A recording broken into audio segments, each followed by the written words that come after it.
Muito obrigado pela vossa espera. Bem-vindos de volta. Temos o segundo painel dedicado ao impacto da economia verde europeia. Tudo o que existe hoje em dia dedicado à questão da sustentabilidade. Nós recordamos que 30% dos fundos europeus são dedicados a questões da sustentabilidade, da descarbonização, e até que ponto é que isso influencia as empresas, as regulamentações, o pensamento dos consumidores, hoje em dia as exigências da sustentabilidade ambiental e também social, e como é que as empresas estão a reagir a isso e também as oportunidades que desenham no futuro em relação a esta vontade das autoridades políticas europeias e nacionais em relação a este setor que está cada vez mais na ordem do dia. Temos connosco para este painel, temos António Casanova, o CEO da Unilever FIMA, António Lagartixo, Managing Partner da Deloitte, João Castelo Branco está a partir de casa porque está de quarentena, coisa perfeitamente vulgar hoje em dia, e Miguel Silva de Andrade, João Castelo Branco, CEO da SEMAPA, e Miguel Silva de Andrade, CEO da EDP. Muito obrigado. Bom, obrigado por terem vindo. Sempre bom ter associados do FAI aqui connosco. Eu queria começar aqui pelo António Casanova, uma questão.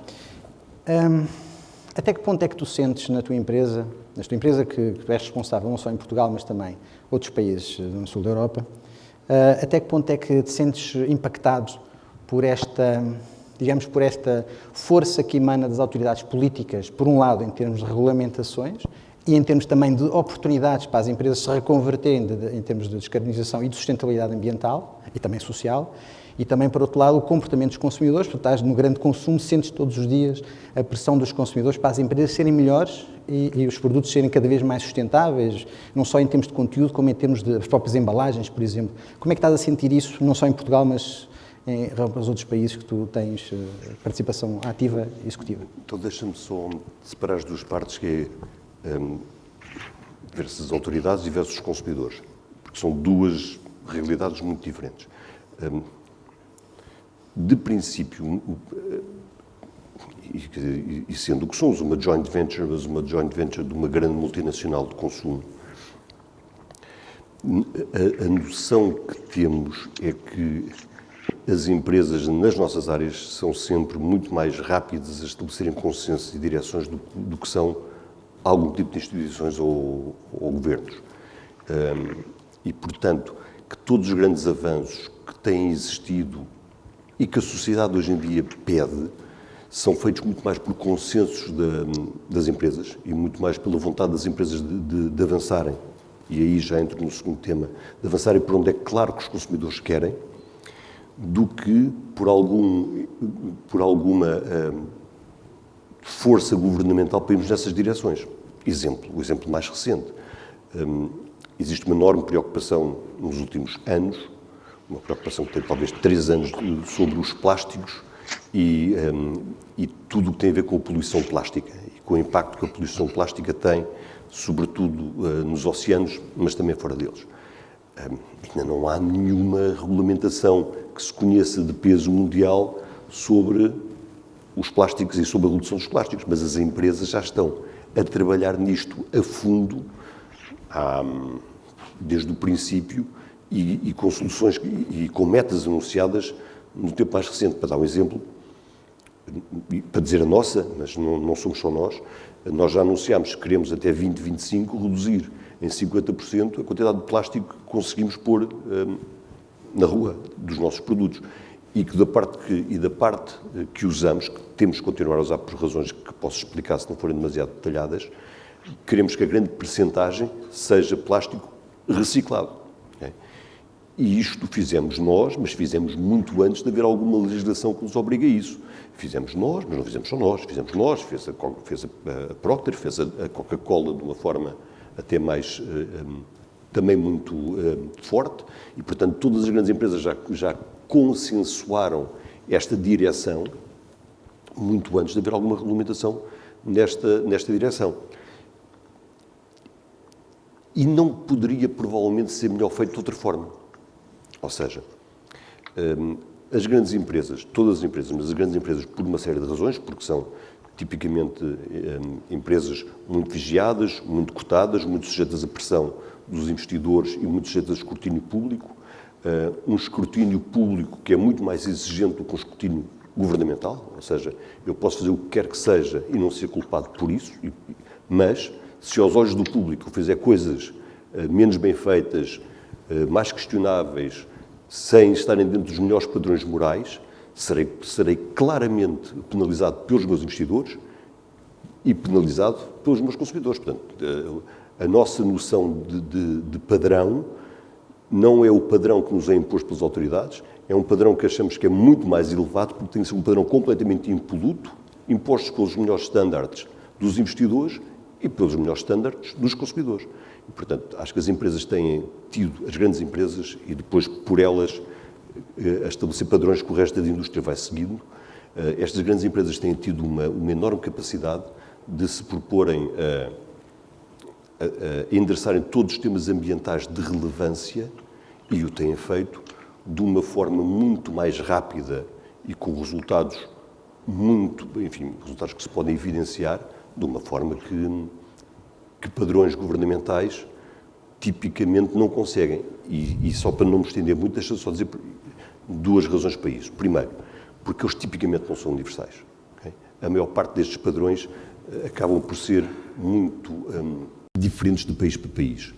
E, portanto, é muito melhor ter um padrão que queremos aplicar de uma forma global do que andar em cada país a afinar aquilo que são as modas e os gostos das legislaturas presentes. Em Portugal existem vários casos desses e em nenhum deles do que nos podemos orgulhar. Nós temos uma legislação sobre, por exemplo, publicidade para crianças e açúcar para crianças, etc., que só tem comparação no mundo inteiro, acho que na Bolívia e no Irão. Não há nenhuma outra que seja tão restritiva e tão pouco sensata na forma como está enunciada. Vaga e insensata, que é provavelmente a pior combinação possível.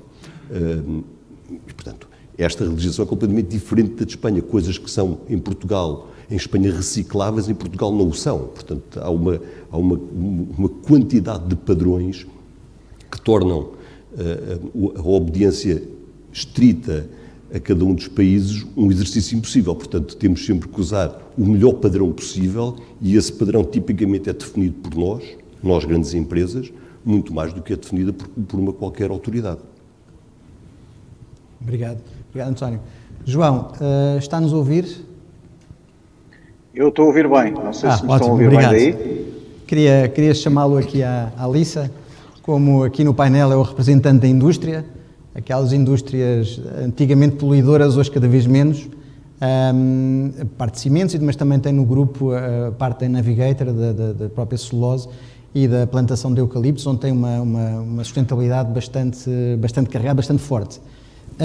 Diga-me, por favor, como é que está a fazer a transformação sustentável, ambientalmente sustentável das empresas industriais no grupo e em termos de portfólio ambiental e sobre o mercado de emissões como paliativo e digamos, desta componente de emissões que hoje em dia está a ser bastante penalizado e quais são as oportunidades que vê em termos destes fundos europeus dedicados à sustentabilidade? Ok. Muito boa tarde a todos. Eu espero que esteja a ouvir bem. Agradeço em primeiro lugar o convite. Peço desculpa não estar presente, mas estou aqui a cumprir as regras de isolamento que assim mandam e, portanto, enfim, tentarei participar da melhor maneira, assim à distância. Respondendo à sua pergunta, vamos lá ver, nós somos de facto um grupo essencialmente industrial. A questão da sustentabilidade e do ambiente a nós coloca-se desde há muitos anos a esta parte e, portanto, não é um assunto novo e é um assunto central já há muitos anos. Eu só para lhe ter uma ideia, nós na Navigator temos vindo a gastar em temas ambientais nos últimos anos à ordem dos 20 a 30 milhões de euros por ano para temas exclusivamente, investimentos exclusivamente ambientais. na Cécil, temos vindo a fazer um esforço que também já vem de longa data de reduzir emissões de CO2, com cerca de crescimento ao longo dos anos de 5% ao ano.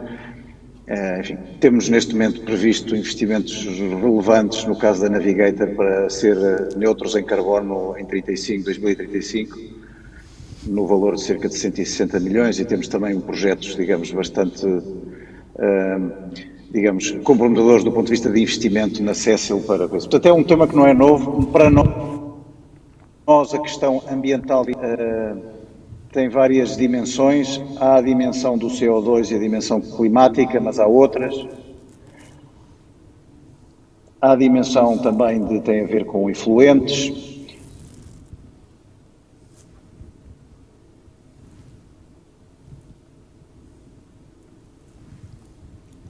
Perdemos o contacto.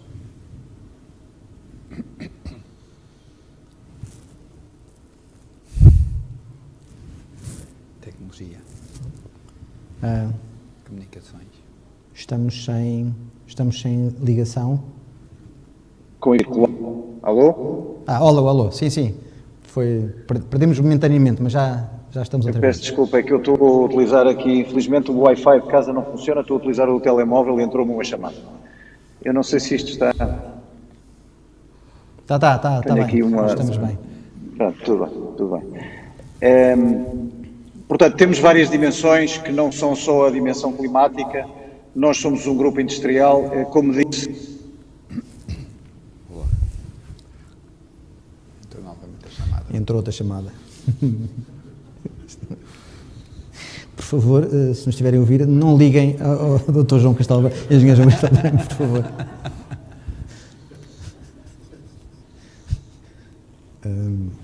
Bom, isto agora obriga a esforço no pescoço acrescido. Não percebo porque é que isto agora sai inclinado. Não compreendo, vou fazer assim. Ok. Assim talvez já dá melhor. Ótimo. Eu peço desculpa. Mas, portanto, nós de facto temos um portfólio de participações e temos desafios diferentes nas diferentes empresas. Na Navigator, nós consideramos que é uma empresa que tem uma posição que só tem a beneficiar com as preocupações que estão em cima da mesa, cada vez com mais cuidado de temas climáticos. Nós operamos a partir de um recurso reciclável, que captura carbono, que é renovável, e na verdade acreditamos que, como indústria, temos inclusivamente condições de ser, desde logo, carbon neutral em 35 e positive no horizonte de curto tempo, e temos planos. No caso da Cécil, o desafio é maior. O processo de produção de cimento liberta CO2, seja por questões da energia térmica que consome, mas a própria formação do cimento liberta CO2. Aí o nosso objetivo cimenteiro é de ser carbon neutral em 2050. Temos investimentos importantes previstos neste sentido, mas obviamente é um desafio maior e estamos a trabalhar como conjunto da indústria para lá chegar. Temos também um negócio de ambiente que essencialmente opera na economia circular e, portanto, também acreditamos que tem um contributo positivo. De qualquer das maneiras, a sua pergunta sobre o sistema do ETS, obviamente é muito importante. Falando de câmbio climático, é uma questão crítica. Não há dúvida nenhuma que, perante a necessidade de diminuir as emissões, não há outra forma que não seja de diminuir as alocações gratuitas e pôr um preço a essas mesmas emissões. É isso que o ETS faz. Está em revisão e a ideia para cumprir os objetivos que estão a ser em cima da mesa é fazê-lo ainda mais exigente. De facto, o preço do CO2 tem vindo a subir, como se tem observado, em antecipação de tudo isso. Portanto, é um esquema crucial e é um esquema que obviamente a nós nos afeta, mas que nós entendemos que é uma forma de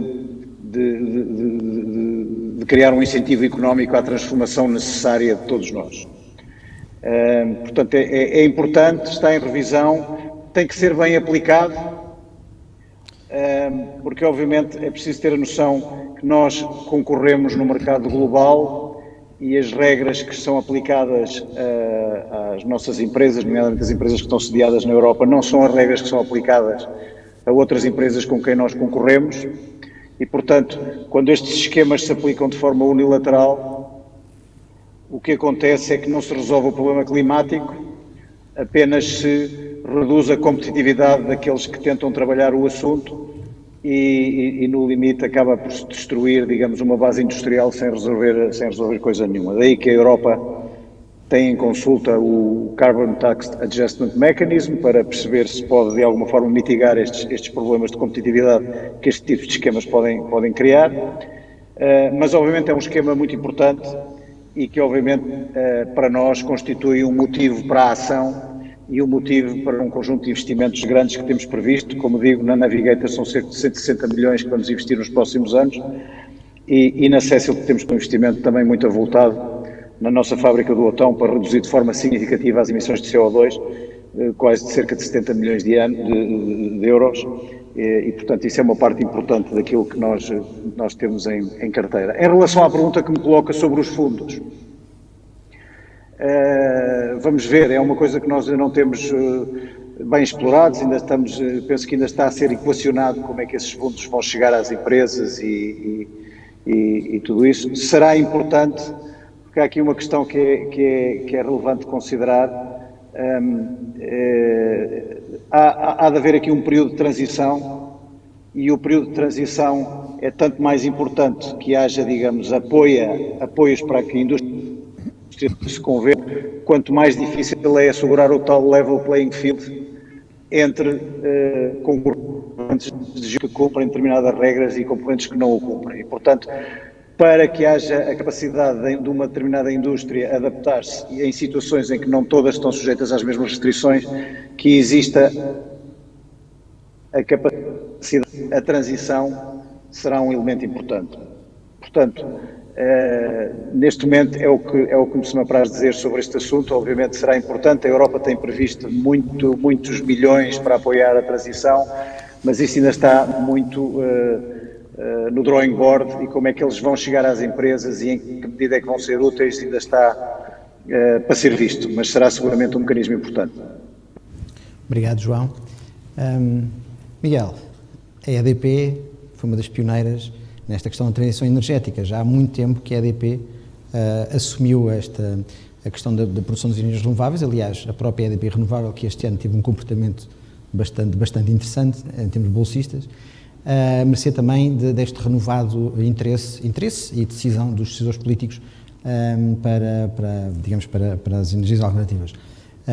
Esta transição energética de combate às alterações climáticas, isto acelerou muito e hoje em dia quase que não é necessário grande incentivo, porque as tarifas, por exemplo, nomeadamente o solar, vimos o último leilão, vieram por aí abaixo. Portanto, hoje em dia, além de ser sustentável, é barato, não tem em termos de sustentabilidade, claro, obviamente, com a dificuldade que nós temos em armazenar energia, quem conseguir será multimilionário, mas isto vai acelerar muito. Como 2030 ou 2050 teremos o país, ou o mundo quase descarbonizado, o mundo não sei, mas toda esta deriva é uma deriva para continuar e acelerar, ou já estamos num patamar que seja suficiente, ou perto disso? Boa tarde, Paulo. Boa tarde a todos.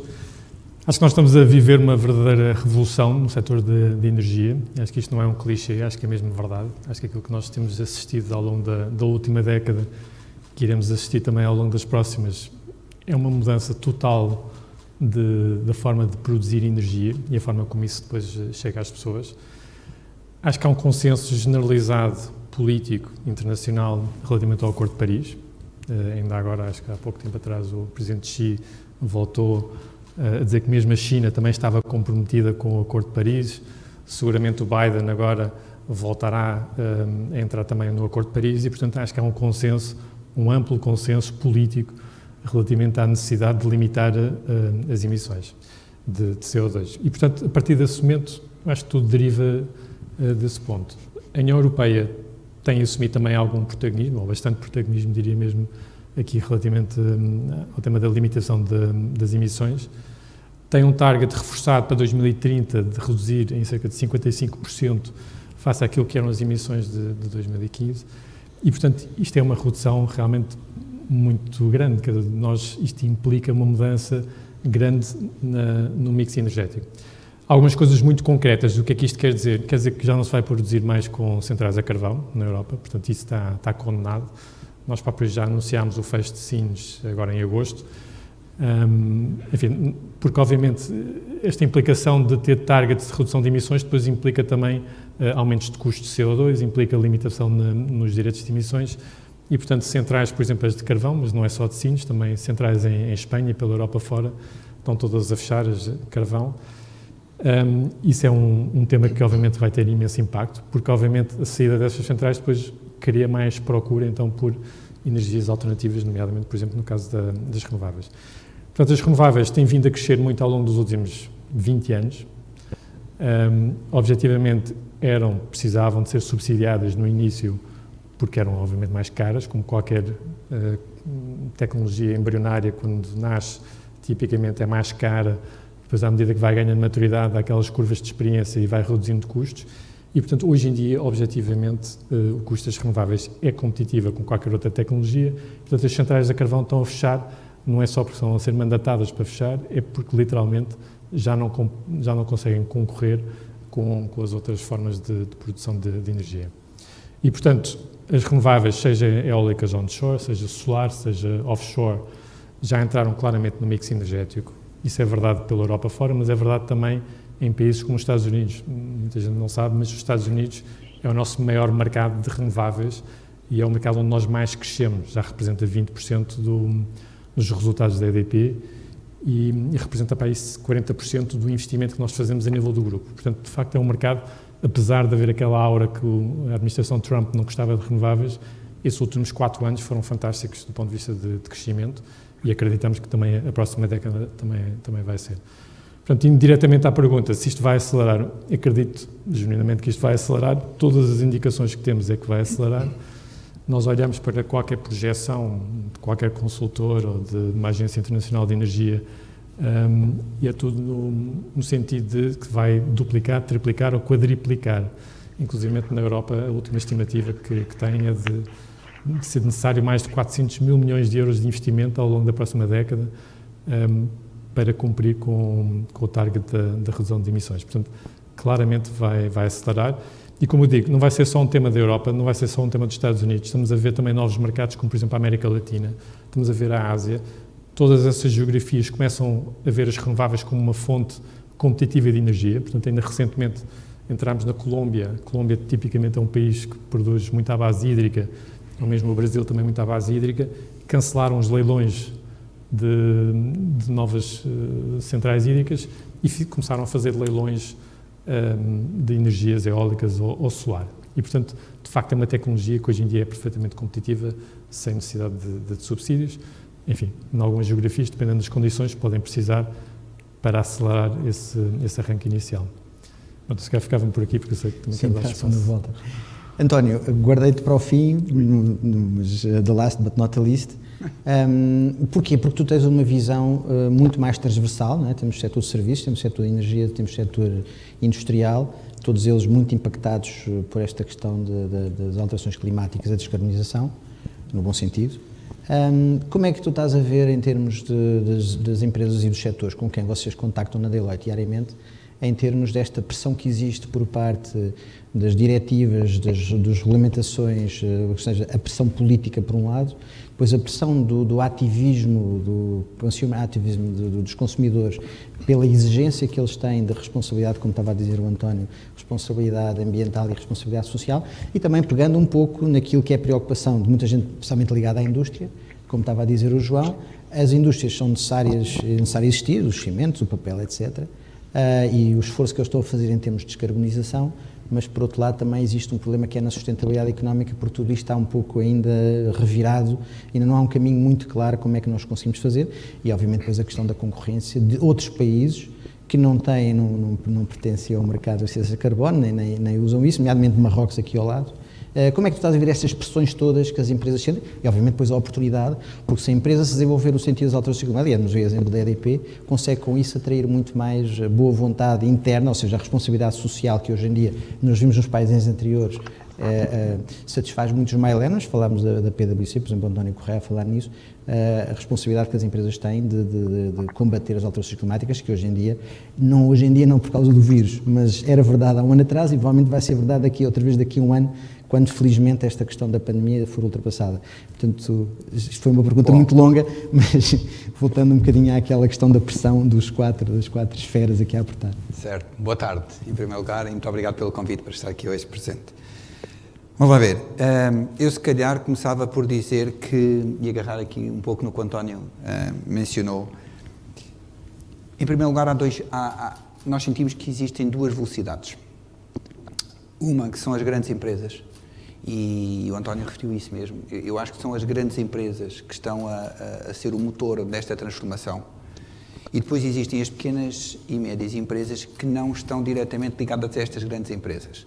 Porque as pequenas e médias que estão ligadas a estas grandes empresas acabam por ir atrás, porque vem aí uma oportunidade de aumentar o seu negócio, de transformá-lo e até de criar novos negócios, como temos vindo a assistir ao longo dos últimos anos.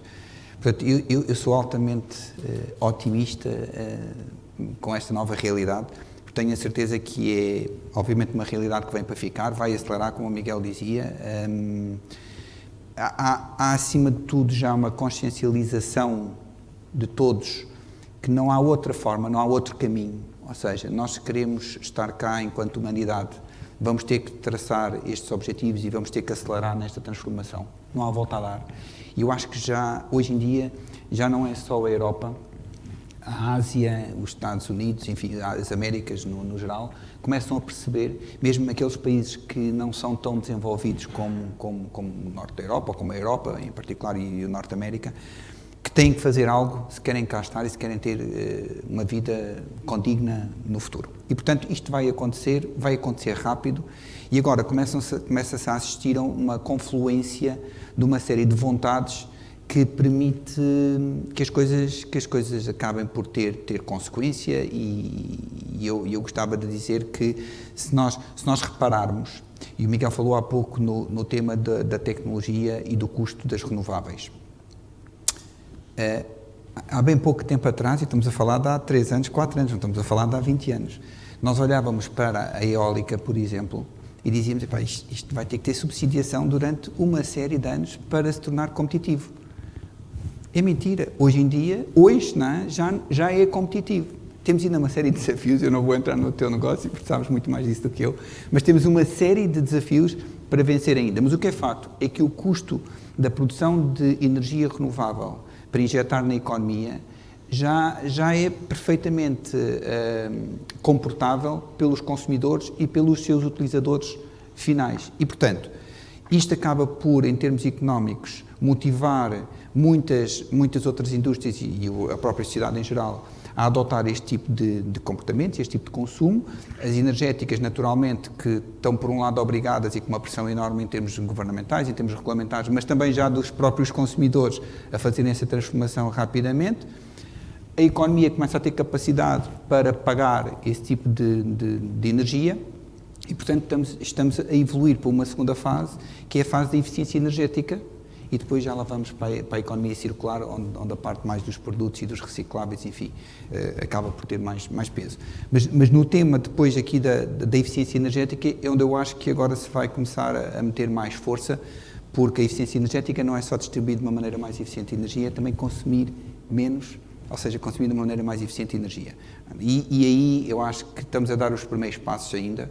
Há imensos projetos, acho que todos os planos que a nível europeu, nomeadamente no Acordo de Paris, mas também nos acordos que depois foram transpostos para Portugal, nomeadamente no nosso plano 2030 energético e climático, acabamos por ter já ali uma série de iniciativas muito concretas para garantir que trabalhamos ao nível de eficiência energética e na economia circular.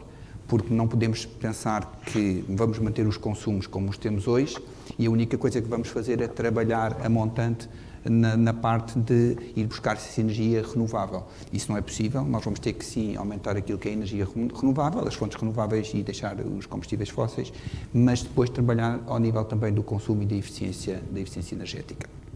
Eu acho que esse caminho, com muitos desafios e enormes e complexos pela frente, acho que está a andar mais rápido do que, curiosamente, toda a parte dos materiais, dos plásticos, dos resíduos e da economia circular. Acho que existem aqui, não me parece que, pelo menos de quem está assim a analisar o mercado mais de fora, não me parece que a velocidade e até a estruturação das iniciativas seja exatamente igual. Parece que no lado de tudo que tem a ver com a reciclagem, com os materiais recicláveis e com a economia circular, depois até dos próprios resíduos e dos próprios materiais, há muito mais a fazer e é muito mais difícil, porque é muito mais granular. Ou seja, é preciso encontrar um consenso de muito mais stakeholders, muito mais intervenientes, para se conseguir ter um efeito mais concreto e mais real. Portanto, eu acho que aí a coisa está mais atrasada, e voltando à tua pergunta inicial, acho que as empresas que não estão tão relacionadas com as grandes, vamos dizer, consumidoras de material reciclável, e vamos falar agora dos recicláveis mais especificamente, ainda não estão a fazer nada. E olhando para Portugal, eu acho que não estão a fazer nada, ou quase nada, até porque estão ainda a perceber onde é que vão buscar o financiamento para o fazer, porque eles competem num mercado que é altamente competitivo, hoje em dia não têm, por vezes, capacidade de funding e por outro, também não têm preço para depois, enfim, manterem o seu negócio, e estão um bocadinho a navegar para ver como é que as coisas param e como é que a pressão das grandes cadeias vai no fundo, fazer-se sentir para depois se mexerem. Portanto, para não me alongar também mais, eu diria em resumo que acho que na parte da energia a coisa está a andar, eu acho que já está a andar a uma velocidade muito grande, na parte da economia circular e da reciclagem, um bocadinho mais atrasados.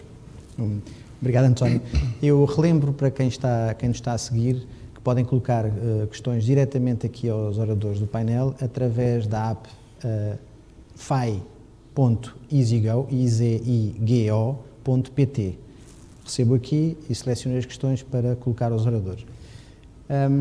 António, vou fazer um grande desafio, se estás à altura, em 5 minutos, ou pouco mais do que isso, se conseguires comentar o que estava a dizer o António, mas sobretudo, uma pergunta complicada, será que nós vamos conseguir viver sem plástico? E depois outra questão, isto vai ser difícil. Tu estás no grande consumo, és um marketeer há muitos anos e com uma experiência longa, talvez dos mais antigos em termos de experiência, cá em Portugal, a ocupar funções executivas. Entre dois produtos, um sustentável e outro muito sustentável, o consumidor paga o prémio do muito sustentável ou não? A resposta do segundo é facílima, não paga. Ponto. Não paga. Isso está farto de ser estudado, está farto de ser tentado. Portanto, os consumidores assumem que a sustentabilidade é uma responsabilidade das empresas e não estão dispostos, em circunstância quase nenhuma, pode haver uma outra exceção, quer dizer, podemos encontrar uma outra exceção, mas os consumidores não estão dispostos, em circunstância quase nenhuma, a pagar o extra que um produto sustentável pode implicar no seu custo. Isso é claríssimo, já foi tentado centenas de vezes e sempre com o mesmo resultado. Os consumidores não pagam o extra pelo reciclável. Portanto, essa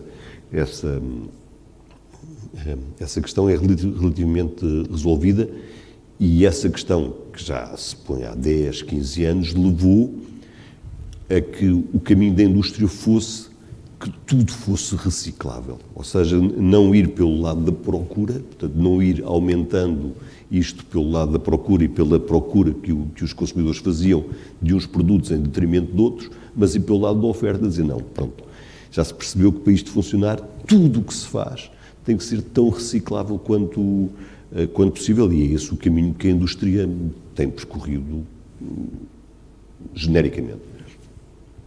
Vamos conseguir viver sem plástico? Provavelmente não, mas vamos conseguir viver com muitíssimo menos plástico do que temos hoje em dia.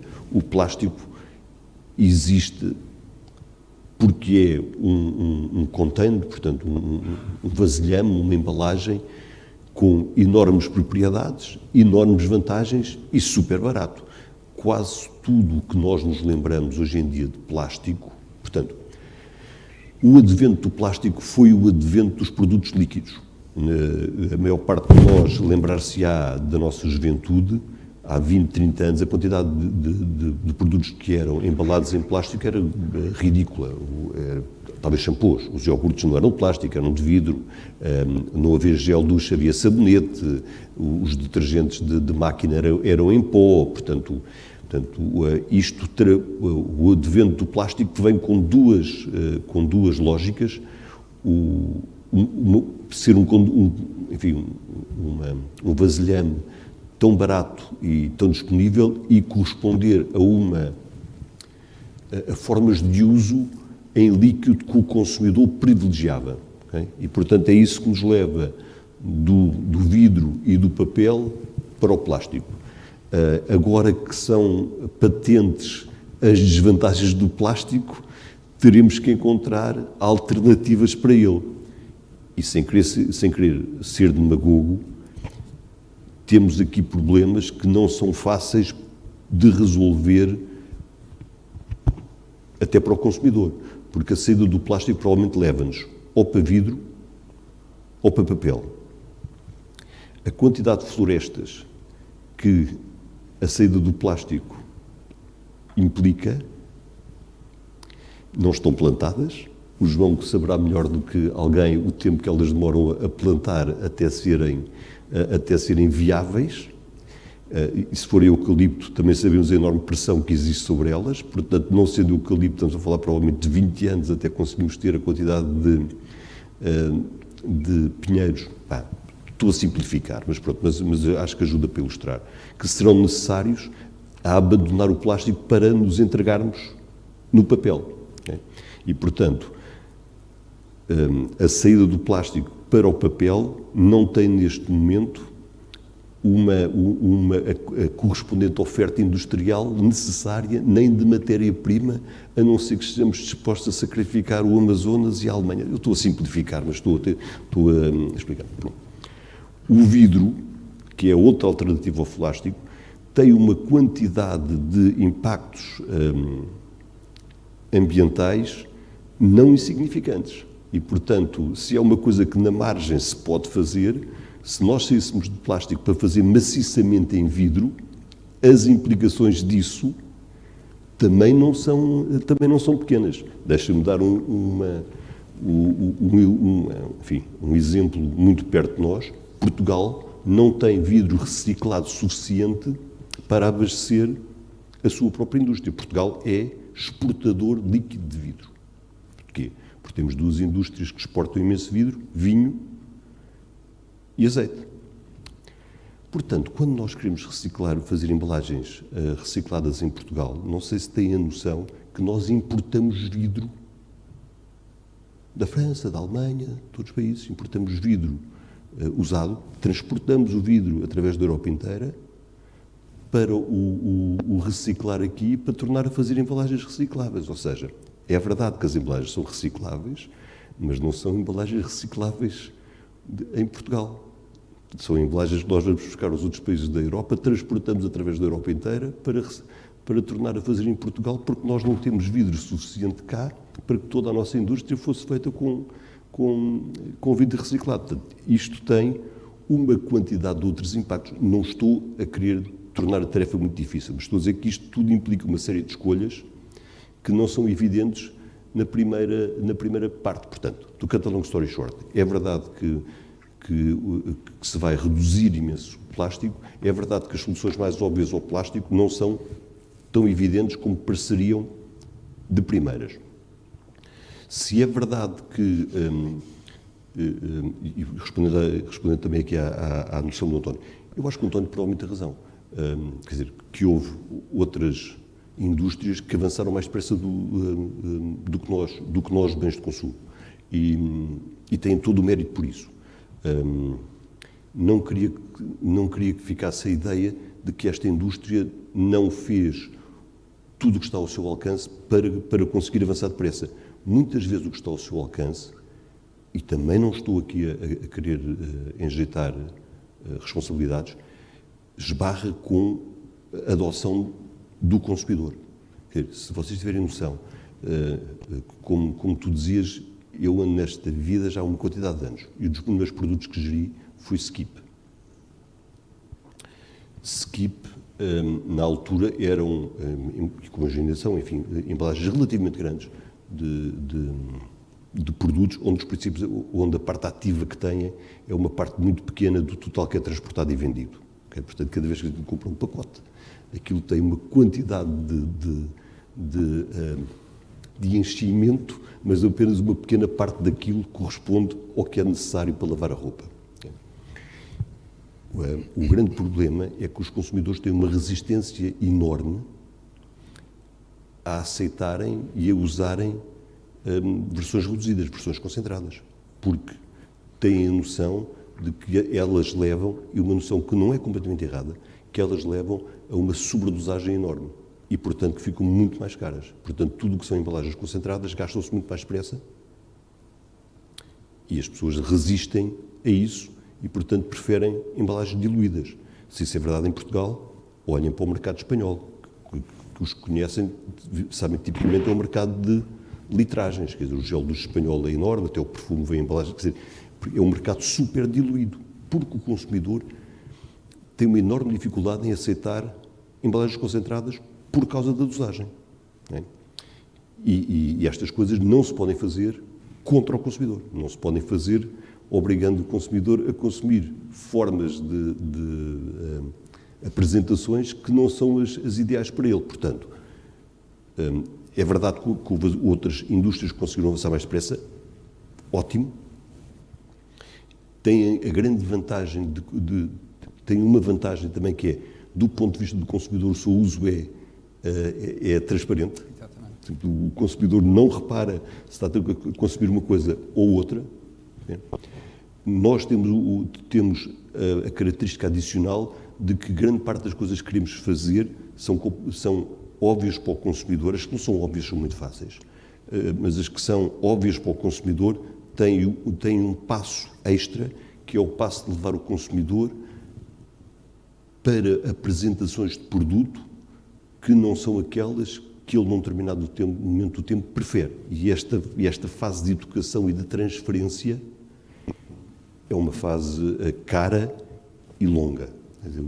A mudança de hábitos de consumo, deixa-me dar o exemplo mais simples da vida e com isto termino. De tudo aquilo que acontece numa cadeia entre a matéria-prima e o momento onde um produto é consumido, a esmagadora maioria do impacto está no momento de uso. Okay? E tomando um exemplo que todos conhecem, chá ou gel duche, para dar o exemplo mais simples do mundo.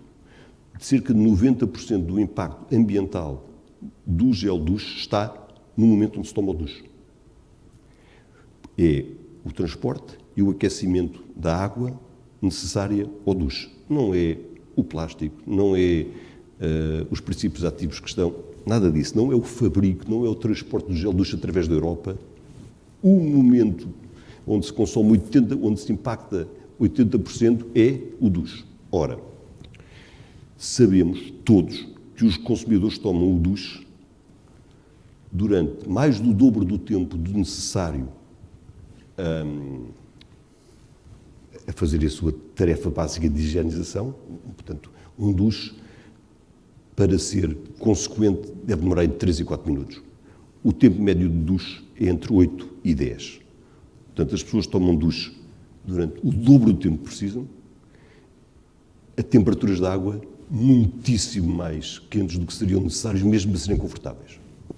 E, portanto, 80% do impacto ambiental está nesse momento do tempo. Se as pessoas tomassem duche em metade do tempo, que era mais do que necessário, e se baixassem a temperatura da água, conseguia só por esse acto reduzir em 50% o impacto dessa indústria. Okay?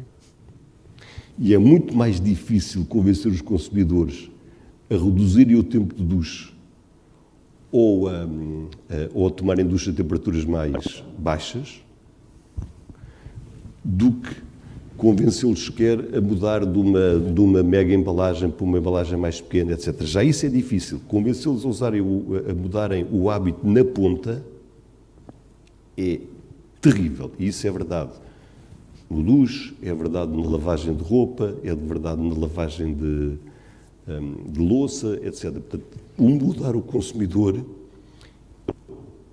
é realmente onde está a grande oportunidade. Mas como isso é terrível de fazer, temos que fazer tudo o resto também, com a noção de que tem menos impacto do que conseguir mudar o momento do consumo, mas que é um momento terrível de ser mudado. Obrigado, António. Eu pegaria nas tuas palavras e colocaria ao João uma questão que advém do que acabaste de dizer.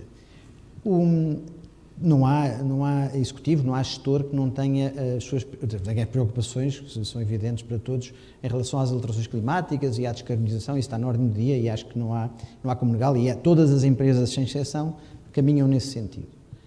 Agora, como estava a dizer o António, se nós amanhã acabarmos de repente com o plástico, que acho que toda a gente tem vontade disso, dávamos cabo do negócio das papeleiras, da pasta de papel, que isto para as embalagens não, porque tinha o cartão, mas...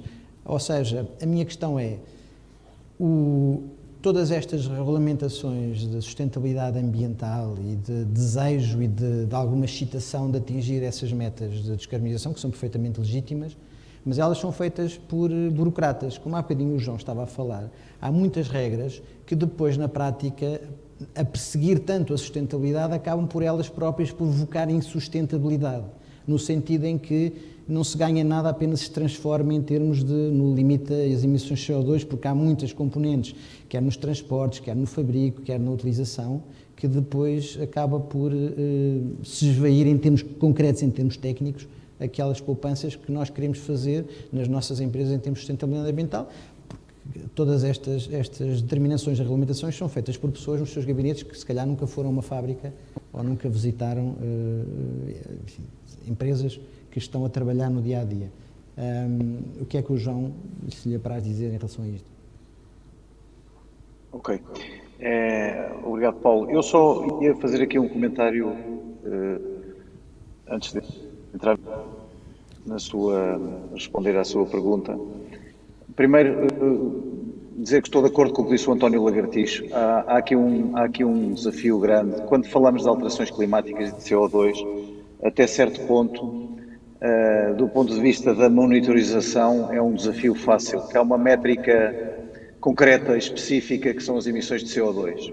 E, portanto, quando é possível objetivar um determinado desafio à volta de uma métrica concreta, inclusivamente fazer o pricing dessas emissões, portanto, é mais fácil criar, digamos, o contexto para que as empresas e a indústria reajam, e o exemplo das energias é, de facto, um bom exemplo de como se está a avançar rápido, porque é ativo que até certo ponto é claro, não é fácil. Eu estou muito de António Lagartixo, quando falamos de economia circular, biodiversidade, de outro tipo de impactos, a medição do que é que queremos perseguir, do que é que devemos perseguir, é muito mais difícil e muito mais complicada e, portanto, torna de facto mais complicado o avanço, não é? Esse é um pouco o desafio que existe do lado das outras preocupações ambientais que não a alteração climática.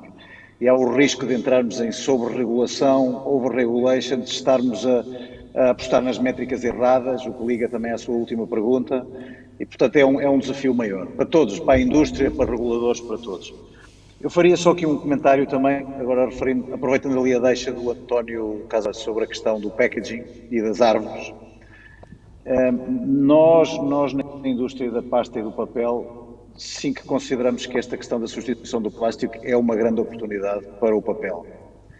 Ou seja, acreditamos que a matéria-prima da qual partimos é, no essencial, renovável e sustentável, captura carbono no processo do seu crescimento e é biodegradável ao fim do seu ciclo de vida, sendo eminentemente reciclável e, portanto, tem de facto inúmeras vantagens frente a outras matérias-primas, nomeadamente ao plástico. E eu diria que não há propriamente uma escassez nem de terra, nem de floresta para, digamos, fazer face às necessidades que o packaging vai exigir a prazo. Eu diria que é verdade que subsistem desafios tecnológicos, nomeadamente que têm a ver com packaging alimentar, porque o plástico tem propriedades de contenção que o papel não tem e, portanto, esse é um desafio técnico e tecnológico que está aí no dia em que for possível, de facto, conseguir dotar, e já há tecnologias e desenvolvimentos à volta disso que conseguem dar ao papel essas propriedades de contenção que o plástico tem. Eu diria que essa é uma oportunidade relevante para a indústria e nós olhamos isso como uma oportunidade e como um contributo que a indústria pode dar a um assunto importante assim que esse assunto estiver resolvido. Portanto, esse era um ponto que eu queria fazer. Em relação a entregadores, e à pergunta que me questionava, que me colocava, eu diria que sim, que existe esse risco, não é? Muitas vezes existe o risco de estarmos a trabalhar naquilo que é mais visível, porque tem mais impacto público ou mediático, ou porque é mais fácil, e estamos a deixar. Eu acho que o António deu aí um bom exemplo, o António Casanova deu um bom exemplo, quer dizer, quando se olha para os impactos climáticos ou ambientais de determinadas coisas, às vezes corremos o risco de estar a centrar o esforço naquilo que acaba por causar menos impacto, porque é mais fácil de identificar ou de atuar. Portanto, esse risco é um grande desafio da regulação. Eu posso lhe dar aqui um exemplo também em relação aos Emission Trading Schemes e à questão dos direitos do carbono. Por exemplo, está demonstrado que uma das alavancas fundamentais para cumprir os objetivos de neutralidade carbónica será a captura do carbono. Ok? Volto um pouco, digamos, ao meu mantra, de alguma forma, a floresta será um elemento importante para contribuir para esse objetivo. Mas isso, no entanto, não está tido em conta em lado nenhum, nem faz parte do Emission Trading Scheme, digamos, contemplar o contributo que a floresta tem nessa captura. E, portanto, que haja incentivos para capturar, inclusivamente incentivos para que se desenvolvam tecnologias de captura, por exemplo, na indústria do segmento vai ser absolutamente crítico que se invistam e se desenvolvam tecnologias de captura de carbono.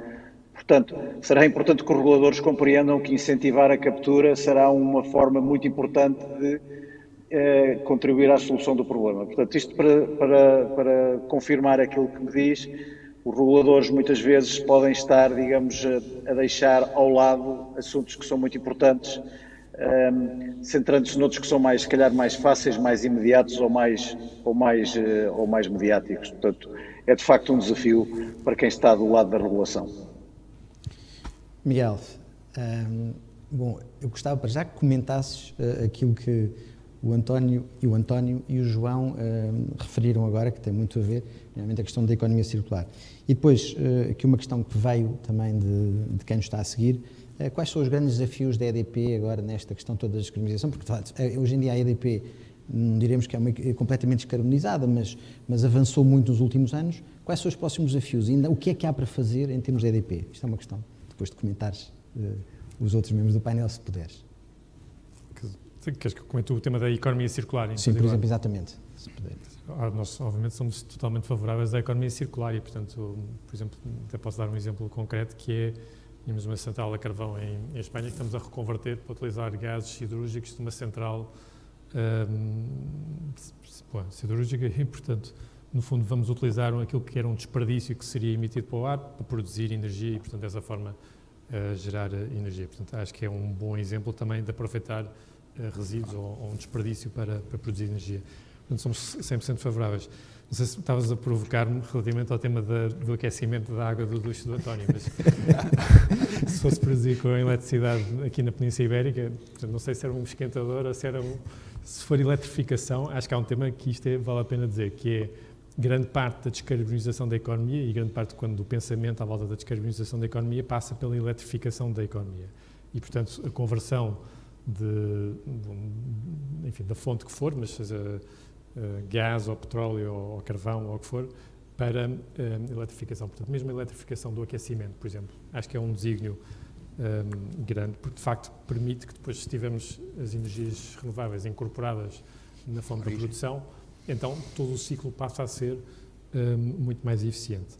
Isso é outra razão também pela qual se está a investir muitíssimo, obviamente, nos veículos elétricos, não é só por não gostarem do barulho do motor, é porque objetivamente o veículo elétrico consegue ser muito mais eficiente, não só na utilização da energia, mas obviamente também a própria produção da energia, se ela for descarbonizada, como é o desígnio não só na Europa como nos Estados Unidos, etc., então a energia também é limpa, portanto a própria eletricidade utilizada para mover o veículo. Portanto, há aqui todo este conceito da eletrificação da economia que está muito associado à parte da descarbonização. Portanto, se o do António era utilizando eletricidade produzida com base em fontes renováveis, então já se reduziu muitíssimo a pegada e a pessoa pode consumir bastante mais, ou estar lá nos 8 minutos, ou o tempo que quiser. Relativamente à outra parte da EDP, quer dizer, felizmente nós temos imensos desafios pela frente, mas desafios positivos, e eu há bocado estava a falar da aceleração dos investimentos nas renováveis, mas há também toda a aceleração do investimento na própria rede da distribuição para, no fundo, fazer um upgrade, para modernizá-la, torná-la mais inteligente. Todo o conceito das redes inteligentes acho que é também uma fonte grande de investimento da EDP. Temos também uma componente que é toda a componente mais ligada ao cliente, portanto, tudo o que passa por eficiência energética, por soluções de mobilidade elétrica, geração distribuída, portanto, painéis solares em casa dos clientes, para além, obviamente, dos serviços e de energia que já produzimos. Portanto, felizmente, é um setor que está numa mudança profunda e nós estamos muito bem alinhados do ponto de vista estratégico para aproveitar essas oportunidades agora ao longo da próxima década. E, portanto, o que não nos faltam são oportunidades de investimento. Aliás, o nosso grande desafio é conseguir depois focar-nos e ter a certeza que estamos a alocar o capital da forma mais correta, que estamos a alocar os recursos, que estamos a conseguir atrair talento para dentro da empresa para conseguir, efetivamente, agarrar esses desafios e levá-los para a frente.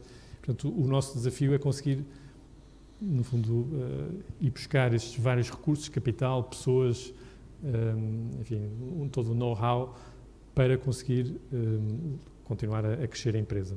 Tu, ao princípio da conversa, referiste, por exemplo, a performance bolsista da Renováveis. A própria EDP também tem tido uma boa performance. Eu acho que é muito porque as pessoas estão a ver, de facto, essas oportunidades à nossa frente e há aí alguma crença que vamos ser capazes de aproveitá-las. Portanto, acho que o futuro é muito positivo, acho que é bom, e agora temos o desafio de conseguir agarrar essas oportunidades. Ainda mais, boa. António, qual é o conselho que tu davas às empresas que hoje em dia, em Portugal, obviamente as grandes empresas, estava a falar também, o António estava a falar nisso, como é que as grandes empresas têm uma maior capacidade, nomeadamente em nível de funding, de conseguir ultrapassar estes desafios, porque não é sustentável quem quer, é quem pode e quem normalmente, quer dizer, em termos de algumas indústrias ou de alguns setores mais complexos a nível de sustentabilidade e de economia circular. Qual era o conselho que tu dás às empresas que queiram, de facto, cavalgar esta onda, que é uma onda essencial para a humanidade, mas também em termos das empresas, para elas próprias sobreviverem? Isto, a questão quase da sustentabilidade, da economia verde e de tudo, a problemática toda é um bocadinho atira-te para a piscina, se não sabes nadar, afogas-te, mas tens mesmo que nadar. Qual é o conselho que vocês estão a dar às empresas que têm mesmo que avançar nesse caminho? Bom, isso é uma pergunta difícil de responder, não é? Vamos lá ver, isto depende muito dos setores, começa logo por aí, isto parece uma resposta agora só à consultor, não é? Para fugir à resposta, mas de facto depende muito dos setores. Há empresas que conseguem fazer isto de forma gradual. Aliás, nós temos aqui 3 exemplos de grupos que estão a fazer isto de forma gradual. E é a melhor forma de o fazer, que é conseguirem ter um autofinanciamento dos negócios na forma tradicional para irem transformando o seu negócio para a nova realidade. E o grande desafio é aquele que o Miguel acabou de comentar, que é como é que eu faço a alocação do meu capital, do capital que eu tenho disponível, para não ir nem rápido demais, nem lento demais. E, portanto, isso é que é se quiserem, o truque que se tem que usar. Mas essas são aquelas que têm capacidade para o fazer.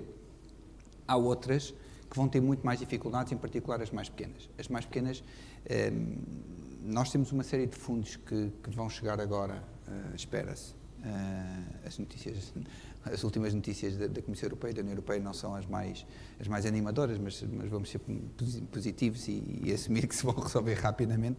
Nós vamos ter muito dinheiro nos próximos anos para ajudar a que o tecido empresarial português faça esta transformação. A transformação, na maioria dos casos, na esmagadora maioria dos casos, passa por uma transformação digital e tecnológica. E eu não quero ir outra vez parar ao mesmo sítio, mas de facto, vamos para a indústria. Mudar as linhas de produção passa por tecnologia, passa por ter as mesmas linhas de produção, se calhar, mas com maquinaria, com robótica e com automação, que é tecnologia. E, portanto, eles têm que ter capacidade de investimento e têm que ter apoio ao investimento, porque se forem eles a fazer esse investimento per si, primeiro, têm que ter capacidade para o fazer, à cabeça, e, em segundo lugar, os custos que vão ter depois para amortizar esse investimento inicial acabam por os tirar um pouco do mercado, nomeadamente aqueles que querem concorrer no mercado internacional. E, portanto, tudo aquilo que é o funding que vai estar disponível, nomeadamente para apanhar tudo o que é transformação digital, tudo o que é transformação climática e de sustentabilidade, que está consagrada em tudo o que é os programas de governo para os próximos anos, eu acho que é absolutamente fundamental. Agora, tem que se conseguir, em primeiro lugar, tem que se perceber como é que se acedem a esses fundos, ainda há pouco se falava nisso, ainda não está claro como é que se vai aceder a esses fundos e até para que sectores e para que tipo de iniciativas é que eles vão estar concretamente alocados, mas temos que reservar, de certeza absoluta, uma boa parte dessa capacidade financeira para as pequenas e médias empresas poderem fazer o seu trajeto, que elas não têm capacidade para se autofinanciar e fazer a tal transição gradual do seu negócio de um lado para o outro. Mas isto é preciso olhar depois caso a caso. É muito difícil dar uma resposta que sirva a todos os setores, porque não é assim que funciona. Se nós olharmos para o têxtil, a transformação no têxtil é uma coisa que não passa só por ter linhas de produção diferentes, mas toda a matéria-prima tem que ser completamente diferente, mas para isso tem que se chegar à agricultura, por exemplo, à produção do algodão, que é uma matéria-prima que é muitíssimo utilizada hoje em dia em tudo o que é produção de vestuário, por exemplo, e não é nada sustentável, porque é altamente intensiva em água, altamente intensiva em pesticidas e em outro tipo de químicos para que não tenham doenças e para que aquilo tenha uma produção eficiente e, portanto, vejam bem, a cadeia de valor tem que ser toda vista e isto é setor a setor. Portanto, é muito difícil para uma empresa têxtil, hoje em dia, fazer uma transformação e dizer eu não vou usar mais pele, como algumas das grandes marcas internacionais já estão a anunciar, eu não vou usar mais pele, não vou usar mais algodão, sem perceber como é que isso depois vai resultar em toda a sua cadeia de abastecimento, por um lado, e por outro lado, que impacto é que isso vai ter no seu pricing, e se vão ter ou não vão ter negócio no curto prazo, porque isto é tudo muito engraçado, mas no fim do dia eles têm que continuar a ser competitivos e têm que conseguir ajustar no mercado, senão não vale a pena fazer a transição. Portanto, não é muito fácil. Okay. Mas Paulo, deixa-me só dizer uma coisa. Eu acho que eu se calhar se tivesse que pôr uma ficha, era na educação. Uma ficha. Na educação é garantir que os nossos jovens, a partir das escolas, estão perfeitamente cientes dos impactos e da importância que esta transformação climática tem nas suas vidas. Porque são eles que vão estar, por um lado, como consumidores no futuro próximo e, portanto, podem transformar aquilo que é mais difícil, que é no fim da linha, que é o consumidor saber, eu não quero, se tiver uma alternativa entre um combustível fóssil ou uma energia renovável, eu vou optar por ali, mesmo que eu tenha, se calhar, que pagar mais 5%, mais 3%, porque se for mais 15%, se calhar eles já não estão disponíveis para isso. E, portanto, educação, porque depois também vocês vão estar do lado da empresa para fazer esta transformação. Bem, os gestores têm que estar preparados para tudo. Aliás, nós estamos a viver um momento em que exige de cada um esforço de adaptação e resiliência. E eu vou começar com as perguntas provocadoras que, entretanto, vêm chegado. Portanto, vocês preparem-se. António, estava aqui uma pessoa, alguém na audiência, a perguntar-me como é que é a nível sente-se alguma concorrência desleal, vocês que tentam ter os produtos sustentáveis, a questão é sobre um produto que não é sustentável, ou seja, que não tem aquele nível de sustentabilidade e que é mais barato, é um discount, Até que ponto é que vocês não sentem, não sofrem? Porque também um bocadinho pegando naquilo do António, isto vem mesmo a calhar, que é aquela questão da educação das pessoas para comprar um produto ou mais bio ou mais sustentável. Até que ponto é que não sentes um pouco no teu esforço de sustentabilizar, isto é um verbo um bocado estranho, sustentabilizar os teus produtos, ou torná-los mais sustentáveis e depois, entretanto, haver na concorrência alguém que, pura e simplesmente, obviamente cumpre as regras, não estamos a dizer que não cumpre, mas as regras no mínimo em termos de mercado. De pricing. Não é? Se a pergunta for diretamente à Unilever e não genericamente à indústria, a resposta é muito fácil, porque a maior parte da minha concorrência são outras grandes empresas mundiais. Quer dizer, na maior parte dos mercados onde eu estou com outras empresas que têm presenças enormes através do mundo. E é rara a que não cumpre os melhores estándares. É raríssima. Quer dizer, se olharmos para as grandes empresas, eu olho para todos os meus concorrentes e os estándares deles, seria impossível dizer que os estándares deles são inferiores aos nossos. Podemos ter uma outra direção, mas se olhar para a Nestlé, para a Reckitt, para tudo o que vocês quiserem, a Procter, a Henkel, etc., são tudo empresas que cumprem exemplarmente todas as suas lógicas de sustentabilidade, todas as suas lógicas de sustentabilidade económica, de impacto na sociedade, etc. Portanto, tenho às vezes algumas extremas do mercado que não se comporta assim, sim, mas não o suficiente para a prazo isso ser um problema. Aliás, a nossa própria lógica levaria a isso. Quer dizer, no sentido em que se nós acreditamos que a prazo empresas que não estão no seu melhor são empresas que a sociedade não vai tolerar, eu posso ter problemas pontuais, mas dificilmente terei problemas estruturais, porque a nossa lógica é também que a sociedade a prazo não tolerará empresas que não cumprem os melhores estándares possíveis em todas as facetas. Obrigado. Isto agora é um pouco também na mesma onda aqui para o Miguel, que é, veio há tempos, até foi no Expresso, uma questão que a EDP vai fechar, está planeada, e praticamente hoje em dia nem produz muito a central em Sines, a termoelétrica. Produz zero. Zero, pronto, não produz muito, produz zero. Mas, no entanto, muitas vezes Portugal é importador de eletricidade de Espanha, que por sua vez está a importar de Marrocos, de uma central de carvão que não paga licenças de CO2. Ou seja, não estamos nós aqui a despoluir o país, mas estamos a acabar por comprar energia base carvão a outros países. Como é que isso funciona em termos da equação de sustentabilidade e descarbonização? Acho que é uma boa questão, não sei se não foi o João que também falou um bocado nisso, mas que é, temos que ter um level playing field e ter a certeza que estamos todos a competir na mesma base. Por acaso acho que isso nem acontece muito de estar a importar carvão de Marrocos, mas de qualquer forma, quer dizer, do ponto de vista de política europeia, devia existir uma política no sentido de que sejam importações de fora, isto é verdade para a eletricidade, mas é verdade para uma série de outros produtos também, que no fundo haja algum mecanismo que coloque ali um level playing field e, portanto, haja algum tipo de compensação ou penalização se vier fora da Europa e não tiver, no fundo, esse... Quer dizer, ou é um sobrecusto que, no fundo, teriam que pagar para poder exportar para dentro da Europa. Portanto, acho que há mecanismos que se conseguem montar para isso.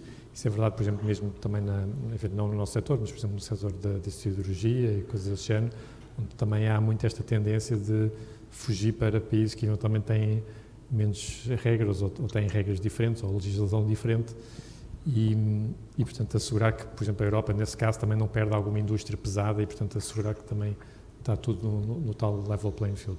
Portanto, há mecanismos para isso, acho que é um tema importante e a Europa, obviamente, tem que se preocupar com isso, da mesma forma que os outros países também. Eu perguntava também ao João sobre esta questão da concorrência desleal, embora já tenha respondido, mas há aqui uma questão que pergunta, também uma provocação, como é que é a nível da sustentabilidade da floresta, por exemplo, que fala-se muito, demoniza-se muito o eucalipto, mas depois o que arde é o pinhal de leiria. E, de facto, as vossas regras de sustentabilidade da floresta podiam servir de exemplo para o resto do país, que estamos no inverno e ninguém fala de fogos, mas daqui a 6 meses será, obviamente, capa de jornais. O que é que vocês têm a referir em relação a esta questão da sustentabilidade da floresta, que é a nossa, o ouro verde, como muitas vezes gostam os nossos governantes de falar em PowerPoints. Ok, obrigado. Em relação a essa questão da concorrência, enfim, acho que o Miguel já disse tudo o que tinha a dizer, e está de facto a Europa tem um mecanismo em processo que é o Carbon Border Adjustment Mechanism, que justamente está dirigido a evitar que nós tenhamos a exportar emissões para fora do mundo e no fundo nós estamos a resolver o problema. Em relação à questão que me coloca da floresta, eu agradeço a questão. Nós acreditamos que é possível fazer floresta de eucalipto ou outra de forma sustentável e, portanto, a questão, é verdade que em Portugal existe aqui esta tendência para demonizar certo tipo de espécies versus outras, quando na verdade a questão de fundo há as florestas bem geridas e as florestas mal geridas. As florestas bem geridas são as florestas que são geridas de forma a assegurar que é sustentável a exploração dos recursos, que é sustentável a exploração dos solos, que as florestas estão mantidas para minimizar o risco de incêndios florestais e na ocorrência de incêndios ser fácil de os atacar. Existem organismos internacionais que dão certificação sobre o que é uma floresta bem gerida e o que é uma floresta mal gerida. Nós na Navigator temos vindo a acrescentar hoje em dia cerca já quase de 60% da madeira que compramos está certificada por esses organismos internacionais e isso tem vindo a crescer de forma exponencial. Todas as florestas que nós gerimos, que é uma parte relevante de tudo o que fazemos, estão absolutamente certificadas e está absolutamente demonstrado que não só são sustentáveis, como são muito menor propensas a incêndios. E, portanto, infelizmente a discussão mais fácil é falar de espécies más, espécies boas, quando a verdadeira discussão é aquelas com independência da espécie, quais são as florestas que estão a ser bem geridas, quais é que estão a ser mal geridas e como é que nós conseguimos que o maior número de hectares possíveis do país são de facto geridos segundo esses mecanismos que asseguram sustentabilidade e também riscos diminutos mesmo na vertente dos incêndios, como diz, cada verão existe recrudesce essa questão, mas isso é gerível, é possível ser gerido por atuações de prevenção e, como digo, esses mecanismos de certificação asseguram que elas existem. Portanto, eu diria que esse é um desafio grande, é como diz, muitas vezes o pinho acaba por ter muito mais problemas que o eucalipto justamente porque é menos gerido. E, portanto, esse é um desafio que temos aí, é um desafio importante. Obrigado. Estamos a chegar ao fim. Nós aqui connosco, neste painel, temos 4 CEOs responsáveis por milhares de empregos e por uma percentagem não menosprezável do PIB português. Eu deixo com uma pergunta que foi colocada pela audiência online sobre como é que um CEO escuta a sociedade. E não é escutar a sociedade em termos do politicamente correto, ou seja, o que é que as pessoas querem, estamos a falar da questão da política verde, da questão da sustentabilidade, da economia circular, como é que vocês escutam a sociedade, não só os consumidores, estamos a falar dos próprios, os stakeholders, à falta de uma palavra melhor em português, em termos das vossas decisões para as empresas. Não sei quem é que quer começar, se é por ordem alfabética, se é por quem está mais perto, não sei, vou começar pelo António, já que não sei, portanto, é uma pergunta um bocadinho complexa, eu sei, mas só para encerrar, entretanto, podemos comentar uns aos outros para fechar. Então, deixa-me talvez responder desta forma. De tudo aquilo que a sociedade tem para oferecer e tudo que tem para opinar num determinado momento do tempo, há temas que para nós são mais importantes porque têm a ver com a nossa indústria e têm a ver com as pessoas que trabalham connosco. Portanto, como é que a nossa indústria interage com a sociedade num determinado momento do tempo. E esses temas são relativamente cifrados, quer dizer, também não são 300, nós podemos ter opiniões sobre uma quantidade de coisas da sociedade, mas no fim do dia há 4 ou 5 grandes temas que são os que mais interagem com a nossa indústria. No nosso caso, especificamente, é tudo o que é consumidor, e isso é relativamente fácil de saber, carote, mas fácil, quer dizer, a quantidade de estudos e de análises que se vão sendo feitos e de seguimento de outros mercados e de tentar perceber quais é que são os grandes temas, e depois há tudo o que tem a ver com o enquadramento regulamentar, onde também é relativamente claro o que é que são as vontades de alguns grupos importantes na formação desse resultado,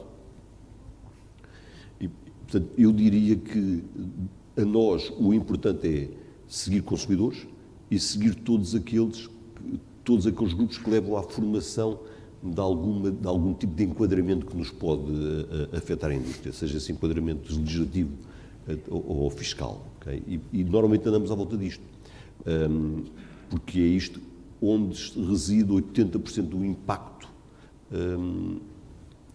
do mundo na nossa indústria. Os consumidores é fácil, a outra também é relativamente óbvia, às vezes, a maior parte das vezes. Mas diria que não é tão complexo se no fim do dia soubermos que de tudo o que o mundo tem para oferecer, de facto há 3 ou 4 grandes temas que são os temas que num determinado momento do tempo parecem mais afetar-nos. Depois, de vez em quando, há coisas inesperadas, como este ano bem demonstrou, mas isso pronto.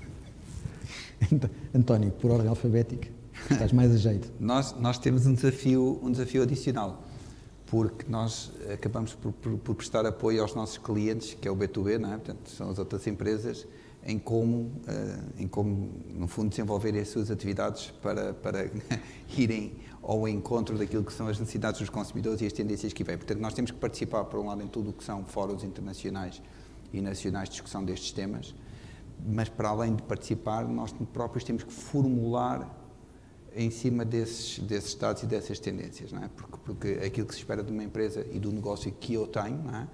É ajudar os meus clientes a perceberem ou a vislumbrarem aquilo que vai ser o caminho e os dados que os vão influenciar no seu negócio. E, portanto, eu não me posso limitar só a ver e a ouvir aquilo que se discute a nível internacional, porque isso hoje em dia todos os clientes têm, o acesso à informação é universal e, portanto, não conseguimos fazer diferente. Eu tenho que trabalhar em cima desses dados e tentar formular em cima deles para ajudar depois, em conjunto com os nossos clientes, a definir as melhores estratégias.